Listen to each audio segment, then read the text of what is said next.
चित्राप्रती असलेली आपुलकी, प्रेमभाव आणि यातून आजचा होणारा सत्कार सोहळा।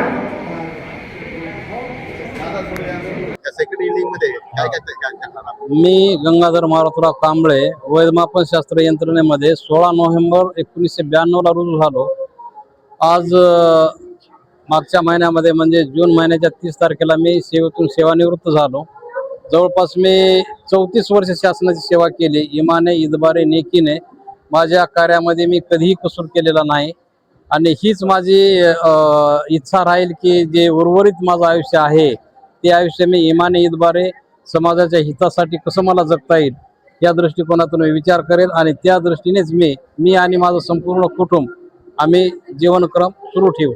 धन्यवाद। सेवा करत असताना कुठेतरी कुटुंबाला दुर्लक्ष झालं किंवा परिवाराला जास्त वेळ देऊ शकला नाही, असं काय वाटतंय का तुम्हाला?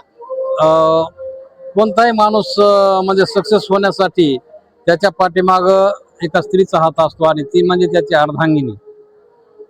तर मी सेवा करत असताना मला असं कुठं जाणवलं नाही की मी म्हणजे माझ्या कुटुंबाकडे लक्ष द्यायला कमी पडलो, कारण ती जी उणीव आहे ती माझ्या मिसेसनं, माझ्या बायकोनं पूर्णपणे म्हणजे समर्थपणे पूर्ण केलेली आहे। त्याचा खरंच मला अभिमान वाटतो।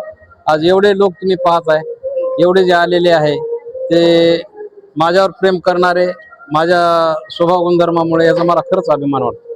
भविष्यात काय काय करण्याची तयारी आहे तुमची? आता काय आहे भविष्यामध्ये राहिलेलं उर्वरित जे आयुष्य आहे हे राणी सावरगावला आम्ही एक म्हणजे धम्मगिरी स्थापन केलेली आहे।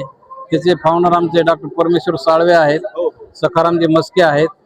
तर त्या दृष्टीनं बुद्धाच्या मार्गावर जीवन जगण्याचा माझा म्हणजे हेतू आहे। थँक्यू।